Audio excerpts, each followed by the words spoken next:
Shalom saudara-saudara yang terkasih dalam Tuhan Yesus Kristus. Ada sukacita di hati saudara? Mana jawabannya? Ada. Terima kasih. Tuhan memberkati kita di hari ini. Pertengahan minggu. Hari Kamis tanggal 6 bulan 2 2025.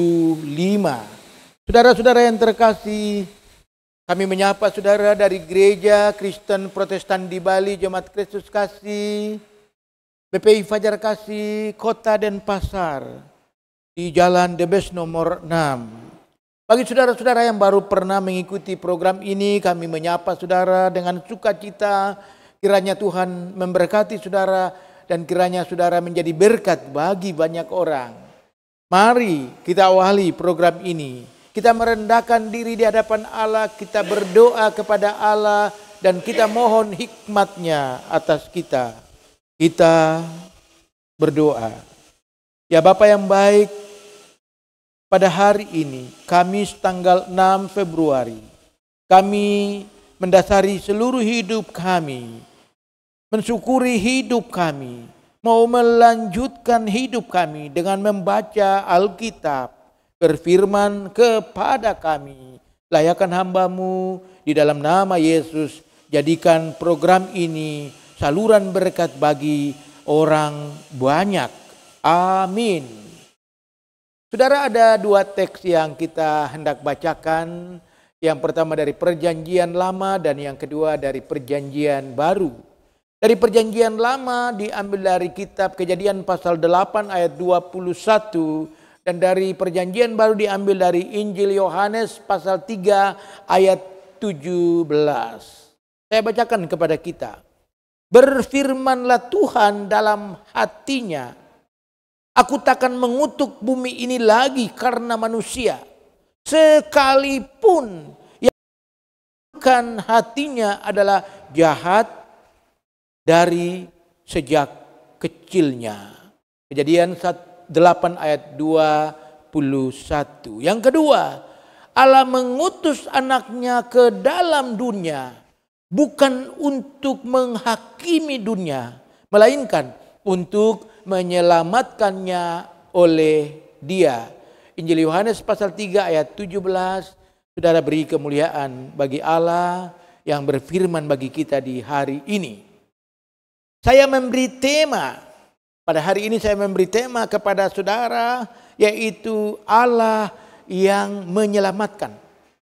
Ya, saudara-saudara, kita kenal Allah yang pertama sebagai pencipta, pintar.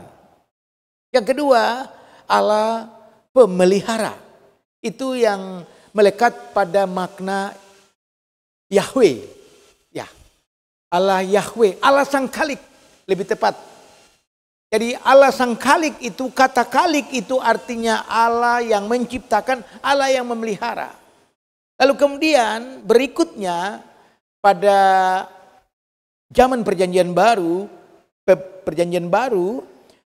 muncul lagi Allah yang menyelamatkan dalam Yesus Kristus. Hari ini saudara kita melihat Allah yang menyelamatkan di dalam diri Yesus Kristus. Itu tema kita.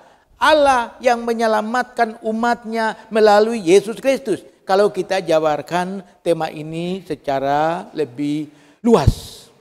Apa yang akan kita renungkan saudara-saudara? Ada dua hal yang akan kita renungkan. Dan dua hal ini bagi saya sudah cukup. Dalam rangka memahami Kejadian 8 ayat 21, Injil Yohanes 3 ayat 17. Refleksinya seperti ini saudara. Bahwa Allah yang menyelamatkan itu adalah, sekali lagi perhatikan kalimat ini, bahwa Allah yang menyelamatkan itu adalah Allah yang mengubah kutuknya, perhatikan, Allah yang mengubah kutuknya diganti dengan berkatnya. Wow, luar biasa saudara-saudara. Allah yang menyelamatkan adalah Allah yang tadinya mengutuk umat karena dosa, diubah, diganti menjadi memberkati umatnya karena kasih. Jadi kutuk itu berbicara tentang apa? Berbicara tentang dosa, berbicara tentang pelanggaran, berbicara tentang kejahatan. Terus berkat itu berbicara tentang apa? Kasih karunia, grace. Maka itu saudara-saudara sering kita dengar amazing grace, ajaib benar. Itu bagian yang kita renungkan berkaitan dengan Allah yang menyelamatkan. Jadi saudara, ketika manusia melakukan kejahatan, ketika manusia mengerjakan dosa, Allah itu marah. Serius saudara, tidak main-main. Allah itu marah. Karena Allah tidak suka orang berdosa. Allah benci dosa. Orangnya yang dikasihi. Perbuatannya yang dibenci. Allah membenci dosa pembunuh. Bukan orangnya, dosanya. Orangnya dikasihi oleh Allah. Tetapi saudara-saudara, kadang dan realitanya betul, Allah harus memberikan pelajaran. Sehingga Allah menghukum. Tanda ia kasih. Tetapi Allah yang menyelamatkan yang mau kita pahami di hari ini adalah tadinya dia akan kutuk, sekarang dia ubah menjadi berkat. Tadinya dia akan mematikan, membunuh, membinasakan, sekarang dia menyelamatkan. Itu saudara yang Yesus maksudkan kepada Simon Petrus, pergilah sekarang kamu kujadikan penjala-penjala manusia. Bukan saja penjala ikan. Apa beda penjala ikan dengan penjala manusia? Beda. Penjala ikan, tadinya ikan itu hidup. Di mana? Di laut. Ditangkap oleh nelayan. Supaya bisa dimakan, caranya gimana? Ikan itu harus dimatikan. Tidak mungkin kita makan ikan hidup-hidup. Tidak mungkin. Itu bedanya. Kalau penjala manusia, tadinya orang itu mati. Karena apa? Karena dosa. Terus ditangkap oleh Yesus, dihidupkan, diselamatkan. Itu Bapak Ibu Saudara-saudara, kutuknya digantikan menjadi berkat. Kutuk itu adalah dosa, berkat itu adalah kasih. Perbedaannya jelas. Itu saudara-saudara, Allah yang menyelamatkan. Yang kedua, berbicara Allah yang menyelamatkan adalah berbicara tentang visi Allah. Apa visi Allah? Shalom. Jadi ketika saudara-saudara berkata shalom, saudara sementara menggemakan apa? Visi Allah. Shalom. Apa itu shalom? Selamat. Visi Allah adalah selamat. Karena Allah baik. Amin. Mari saudara kita memuji Tuhan. Allah itu baik.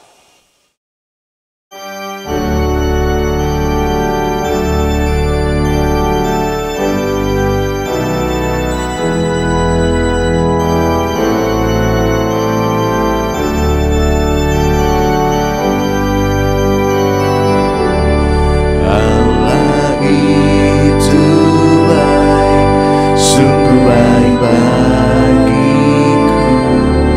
Ditunjukkannya kasih setianya. Dia menyediakan yang ku perlukan, menyatakan kebaikan, menyatakan kebaikan, menyatakan kebaikannya padaku. Kasih setianya tak pernah berubah, dulu, sekarang, dan selamanya. Ajaiblah kuasa dalam namanya, Yesusku luar biasa. Mari saudara, kepada Allah yang baik kita bawa pokok-pokok doa kita. Kita berdoa bersama-sama.